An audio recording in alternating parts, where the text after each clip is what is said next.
In recent years, heat waves have become less and less of an anomaly due to climate change. Across the globe, scorching temperatures are changing the way we live, work, and play. However, not everyone is impacted in the same way. The impact on people of weather conditions is very different. And so when we're in East Africa and you're in an informal settlement with, a building that someone built for themselves that's a galvanized metal building, they're living in an oven. And their experience of temperatures that might be survivable for me are very different because of the built environment they're in. But I think the really important thing here is you don't have to get on an airplane to find these disparate impacts from heat in people's lives. This is not just around the world, it's around the corner. And although droughts and wildfires provide the most dramatic illustration of the dangers of extreme heat, the threat of heat stroke presents a great danger to human life. And this is leaving many of us asking the question, what are we doing to help keep our most vulnerable populations safer? As part of our primary research, once we zero down on a city in Ahmedabad, we spent a lot of time with various construction workers. I would like to talk about one particular person, Ajay, who is a construction worker. And in case of Ajay, he's the sole breadwinner for a family of 4. So every day his working is essential for him. His work, if you see, it typically starts about 8 in the morning. So he has to wake up very early and it continuously goes and ends up to about 6 or 7 in the evening. So he typically earns, very little amount, about $5 a day. And you won't believe that during summer, he experiences working environment of 46 to 48 degrees centigrade, even sometimes more than that. You just heard from Kurt Schickman, Director of Extreme Heat Initiatives at the Adrienne Arsht-Rockefeller Foundation Resilience Center, and Rohith B.L., Director of Innovation at Trane Technologies. I'm Dominique Silva, and you're listening to Healthy Spaces, the podcast exploring how technology and innovation are transforming the spaces where we live, work, and play. And in today's episode, we're exploring the innovations keeping individuals and communities safer in the face of extreme heat.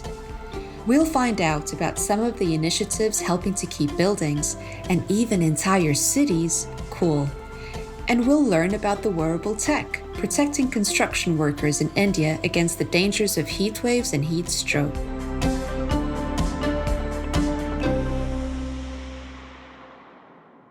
With the dangers of extreme heat becoming a much more global issue than it ever was, organizations such as the Adrienne Arsht-Rockefeller Foundation Resilience Center are working to find new ways to develop community-wide strategies to keep people comfortable.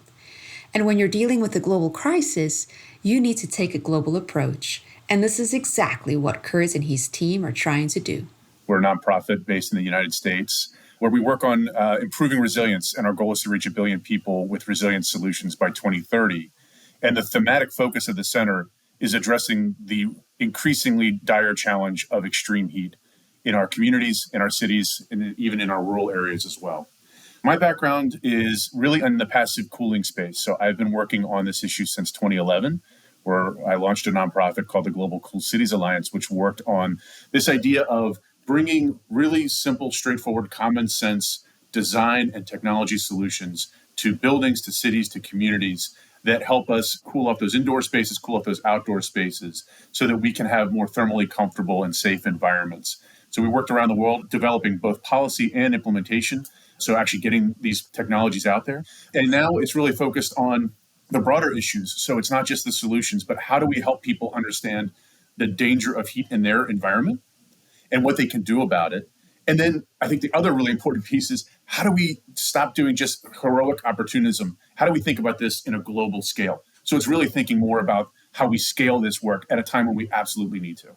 So you've had the opportunity to travel all around the world, and you've probably experienced heat waves in more places than most of us. What can you tell us about the difference you've seen in the ways that communities experience and adapt to extreme urban heat? The impact on people of weather conditions is very different. And so when we're in East Africa and you're in an informal settlement with, a building that someone built for themselves that's a galvanized metal building, they're living in an oven, and their experience of temperatures that might be survivable for me are very different because of the built environment they're in. So you're absolutely right. And this varies around the world. But I think the really important thing here is you don't have to get on an airplane to find these disparate impacts from heat in people's lives. You can walk around your block. I'll take my block as an example. There are people on my block that have air conditioners, but they can't afford to run them all the time. There are people that have no choice but to work outside. And so they're exposed more.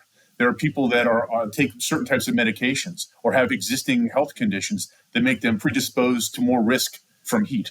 And so our response to this has to be scaled, but it also needs to be thoughtful about the communities into which these technologies, these solutions are going, and that they need to meet many different needs. And so that's why, in the work we do, we want to find ways that we can cool cities and using all the different methods that are out there, passive and active, to make that happen. It's really good that you are encouraging us to think beyond just the climates that exist around the world. And indeed, when we think about hot and humid climates, our minds tend to go to East Africa and India. But really, you gave your example of your block, right? I live here in Brussels, and there's a really big difference between if I'm going for a walk on a hot day, a more low-income neighborhood that has no trees, that has no parks, I'm really going to experience that in a very different way than, if I go to an area with newer buildings that emit less heat, less concrete, more trees, more parks. And we even talked about that a little bit in our first episode. So it's really important to think that it's not just where we live from a geographical perspective, but the built environment around us can impact the way that we experience heat. So throughout your career, you've been really a big advocate for passive cooling measures and passive cooling technologies. So let's start there. How would you define passive cooling, and why do you see it as such an important tool? Passive cooling is essentially ways that we regulate thermal comfort in our buildings and in our communities that don't require energy. It can be a package of solutions, like physical solutions. It can be design choices, both in the building themselves and in the sort of design of the communities. It can be natural solutions, incorporating water and thinking about the way wind flows to capture cool spaces and moving that coolness to other places. So it is a package of design and material choices that leave us with the most thermally comfortable environment we can have before we think about energy-based cooling, or what I will call active cooling. I often hear passive versus active, as if they are two different things and we do one or the other. These are absolutely integrated with the active cooling solutions we're thinking about. And it's not just on buildings that don't have air conditioning or won't ever have air conditioning, like what we talk about in formal settlements, for example. It is also critical on commercial buildings, institutional buildings and so on, that we have these as an integrated set so that we can optimize the efficiency, the resilience, and ultimately the thermal comfort of the people that are living, learning, and working in the buildings we build.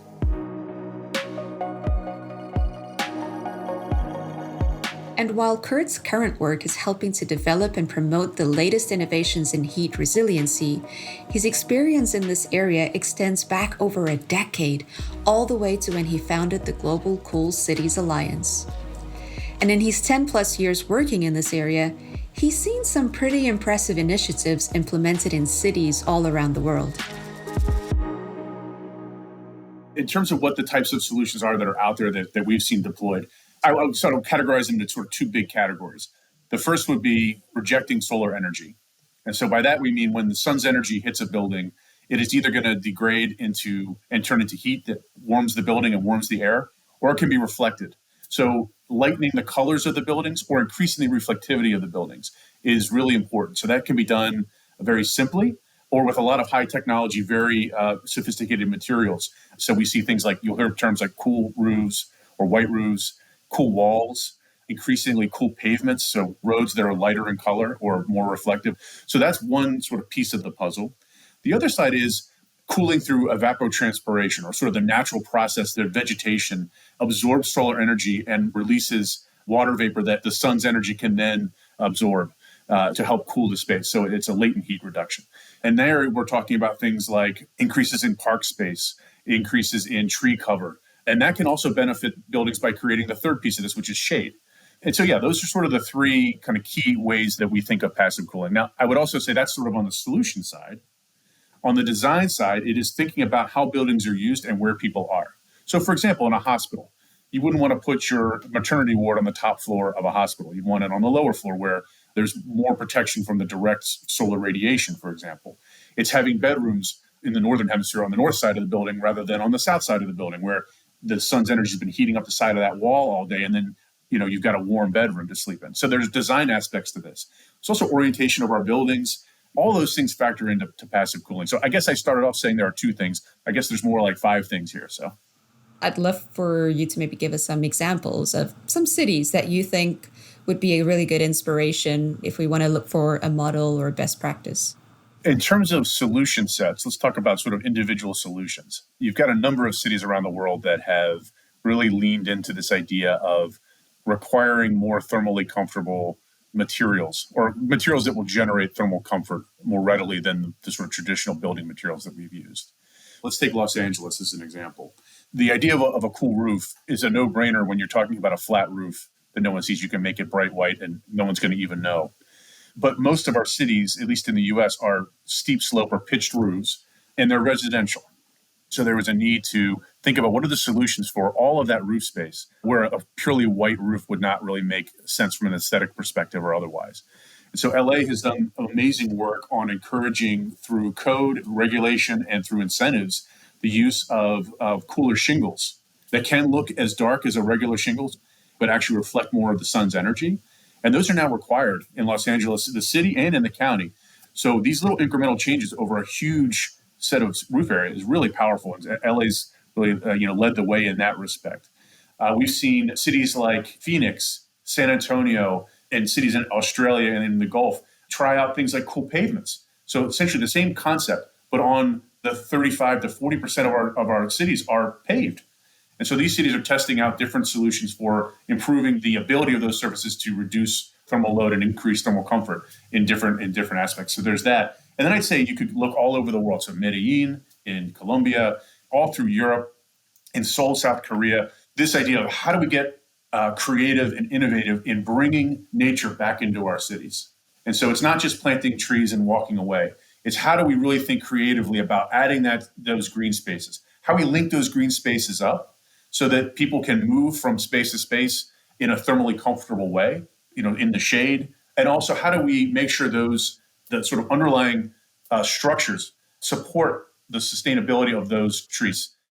Those of us who probably aren't living yet in really cool urban cities just yet, what tips would you give to someone who's thinking about, well, how do I stay safe, right, during a heat wave? How do I keep my parents and my grandparents and my children safe during a heat wave? Do you have any tips or recommendations there?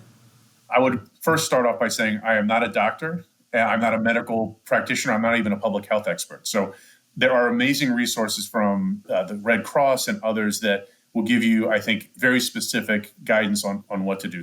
But the first thing is, I think it's really important. We often talk about vulnerable populations, and we then immediately think of elderly, we think of pregnant women or pregnant people, but actually we're all vulnerable. When you look at this particular heat wave that's going through Europe right now, there's been 3 high-profile deaths that have occurred. There have been many, many more that haven't been covered.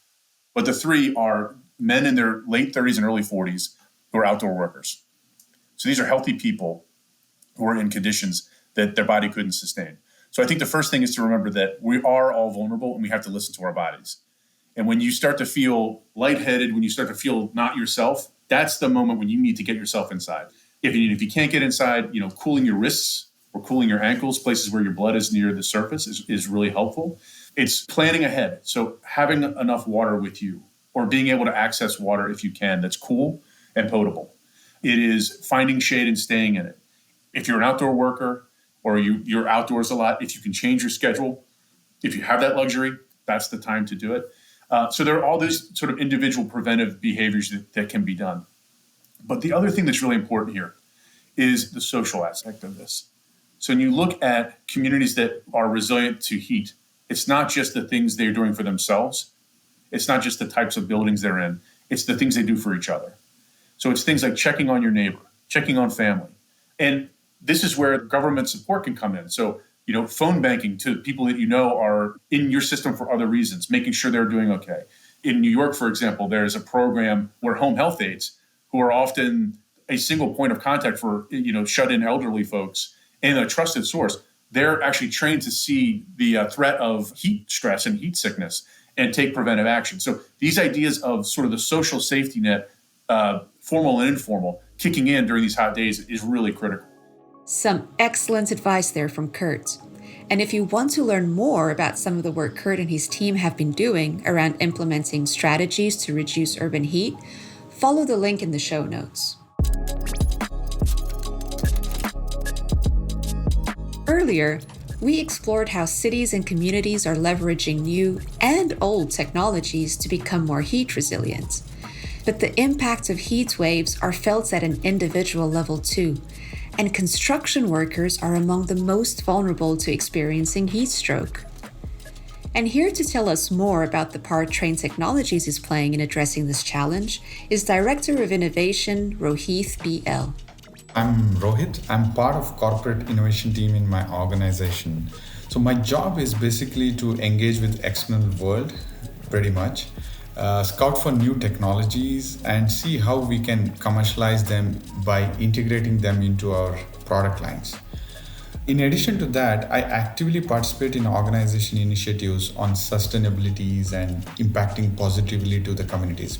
Oh, that's cool. And your organization, just to be clear, because we can say it, is Trane Technologies. All right, so let's dive in and talk about perhaps one of the first social innovation projects that you worked on. So we call this the personal cooling vest or the personal cooling jacket. I'd love for you to tell our listeners, how did the idea of the personal cooling vest actually come about? And how did you decide where you were going to start? So this idea actually of personal cooling vest or jacket, what we call it as, got triggered by the CEO himself.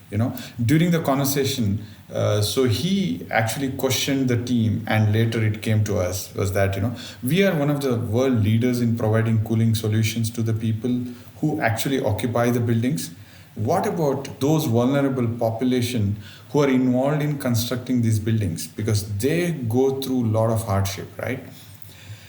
So we took up this challenge and started basically the primary research in India, because we are residing in India and India has these kind of vulnerable population. We quickly figured out that it is indeed a very big challenge for those people who work in harsh environmental conditions. So our research showed that there's a city in western part of India called Ahmedabad, one of the lovely city, already has a heat wave mitigation plan in place because they experienced one of the devastating heat wave during 2009. And the local municipal corporations and NGOs, they all came together and came up with a heat wave mitigation plan. And we thought, okay, this is the right city for us to spend time and understand, okay, how exactly, these construction workers face problems, especially during heat waves. So once we understood that, we actually traveled to Ahmedabad and we spent quite a bit of time there with important stakeholders, municipal corporation, NGOs, and disaster mitigation departments of Government of India, and importantly the construction workers. So this is how it all got initiated. So for our listeners, can you take us through a day in the life of a construction worker in Ahmedabad? As part of our primary research, once we zero down on a city in Ahmedabad, we spent a lot of time with various construction workers. I would like to talk about one particular person, Ajay, who is a construction worker. And in case of Ajay, he is the sole breadwinner for a family of 4. So every day his working is essential for him. So his work, if you see, it's typically starts about 8 in the morning. So he has to wake up very early and it continuously goes and ends up to about 6 or 7 in the evening. So he typically earns, a very little amount, about $5 a day. And you won't believe that during summer, he experiences working environment of 46 to 48 degrees centigrade, even sometimes more than that.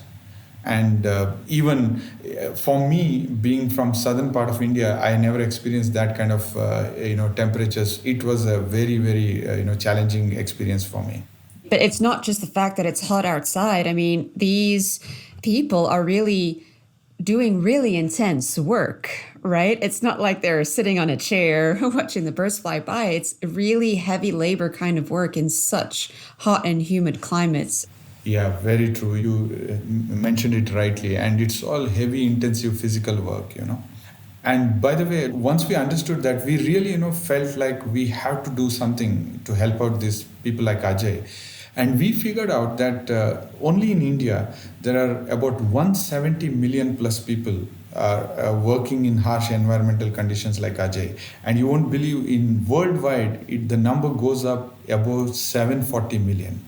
And for our surprise, if you look at their working age group, it is anywhere as low as about 15 years sometimes, and it can go above 65 years. So throughout their life, they need to keep working because they're daily wage workers, and one day not working, they will really struggle for food.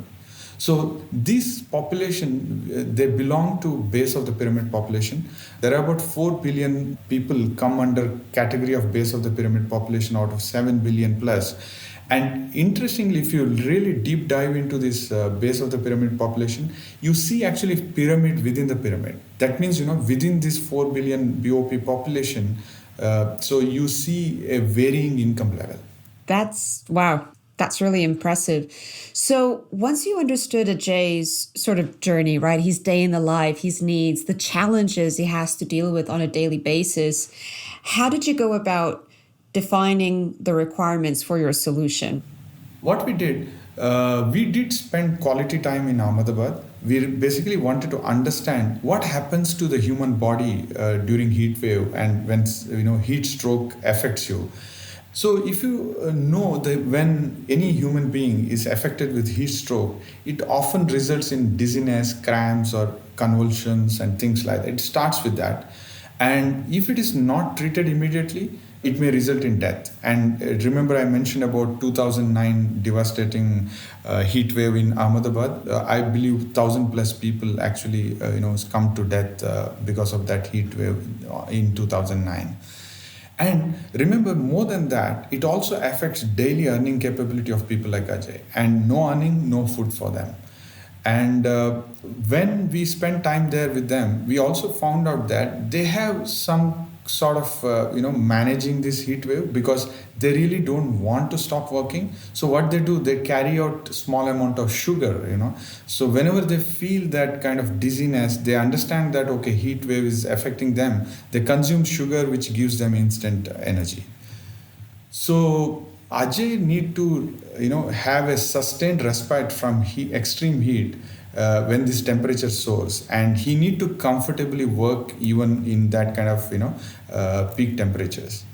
Another important thing also you need to understand here is that these higher daily peak temperatures during summer and more intense heat waves are becoming very frequent right nowadays. We read about that in day out in newspapers. That's mainly because of this global warming and other things, which means the condition of working for these people like Ajay is deteriorating every summer comes. Wow. Well, that's such great examples of designing with empathy and really understanding the needs of your design target, who in this case was Ajay, right? He was your inspiration for the journey that you went on. So once you came up with the idea for a personal cooling vest, maybe let's start by just quickly explaining to me, how does it work exactly? What is this? So far I spoke about Ajay and his working condition. So then later we spent with other major stakeholders like local governments, NGOs, and try to understand, what is their mitigation plans in place. So whenever there is a heat wave, right, they basically come up with their plan, which includes awareness campaign, then public warning systems, then providing some temporary shelters, and providing some extra potable water. Though all of these are actually designed keeping in mind people like Ajay, this is actually in fact not helping Ajay much. You know why? In order to avail these facilities, he has to stop working. So the only solution, way out, we can help out Ajay is that providing something personalized. So that's how we concluded that a personal cooling vest is an ideal solution for him, And why we spoke about vest, because the upper torso of the body has to be cooled in order to protect anybody from heat wave. And that's how we zero down on providing personal cooling vest. So now that we understood that this is the way forward for providing a solution, our time what we spent with Ajay also helped us in defining some of the requirements, right? So one of the example I can very well tell is that we understood that weight of the vest cannot exceed half a kilo. The moment it exceeds, that means it really affects a person like Ajay, because as we discussed before, right? So it is a very physical intensive work. For people like Ajay, the cooling vest needed to work with them and for them, keeping them cool while ultimately allowing them the freedom to carry on with their job without impacting their performance. So Rohith and his team needed a solution which would be light, durable, and simple. So what kind of technology did they ultimately land on to meet these requirements? We as humans have two temperatures. One we call it as core, and other is the skin temperature, surface temperature. At any point of time, our core temperature should not get affected, which should be always maintained at 37 degrees centigrade. Okay. Now the surface temperature can be about 5 to 6 degrees lesser or more. So as long as this is maintained, so we will not get affected with heat stroke. Whenever heat stroke affects us for some reason, okay, it actually immediately affects the vital organs like heart or kidneys. So we understood from the medical experts that as long as you actually keep these vital organs cool, then you can actually postpone the effect of this heat stroke. That's how we learned it. And with all these inputs, what we did is that we went ahead and chosen a technology, what we call it as evaporative cooling vest, which means vest needs to be dipped into the water and squeeze it and remove excess water, and Ajay needs to wear it while working. Now, due to a evaporative cooling effect, which is a technical term, Ajay feels it cool, because when water evaporates, it actually takes the adjacent heat and provides that coolness. Now the challenge was to identify a right material, okay, which can hold enough amount of water and do not give out this water so easily to the other apparels, and also should provide this cooling continuously for Ajay at least for 3 to 4 hours. We identified some right polymers which does all of these jobs very perfectly. So that was the very key to designing our jacket. And in addition to that, we went ahead, spent time and designed the vest in such a way that it is adjustable to fit all types of body types. Then we also came up with some antimicrobial treated coating, which can be worn by Ajay safely. And also durability is also another important thing. So we designed it in such a way that it lasts at least for 2 to 3 seasons.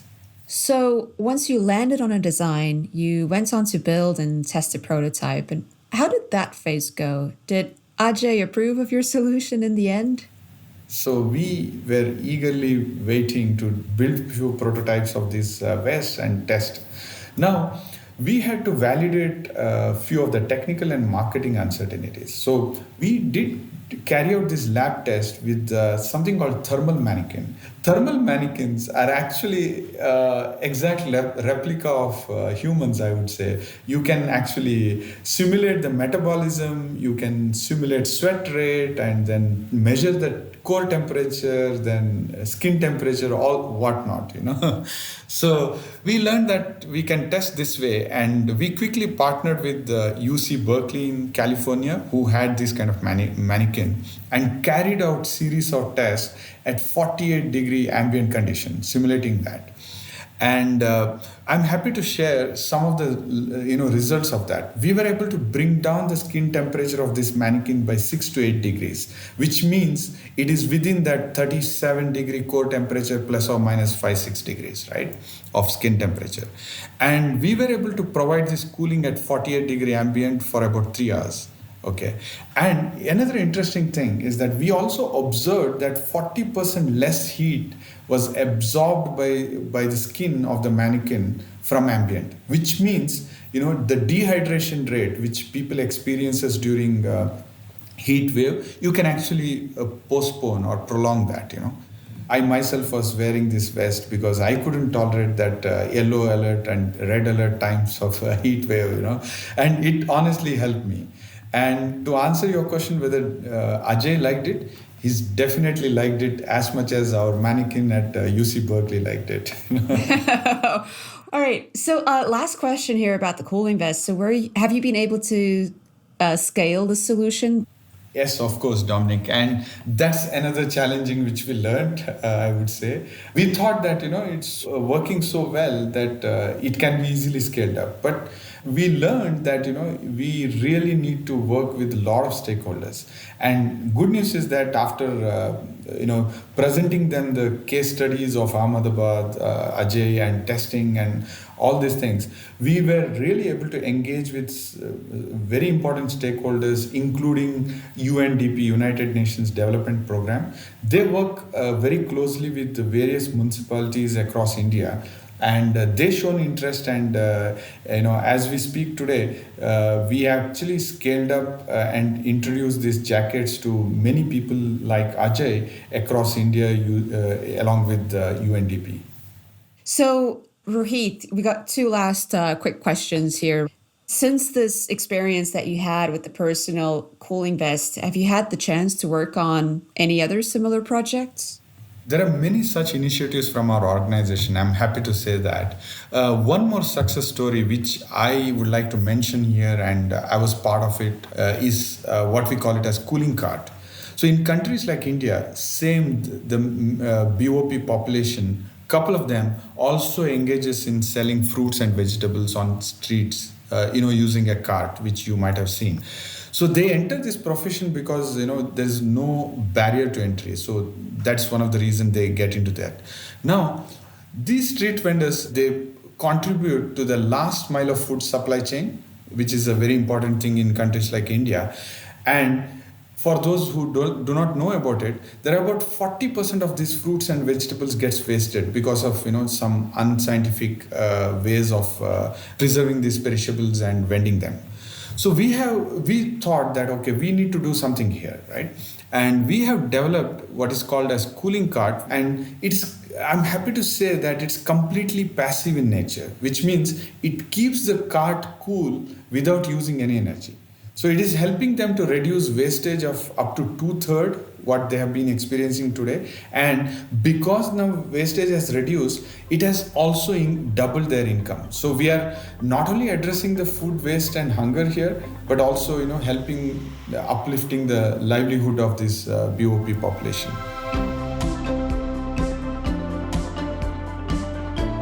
A big thank you to Kurt and Rohith for joining us on today's episode, where we discussed heat mitigation strategies, keeping people safer at both the personal and societal level. And thank you for listening.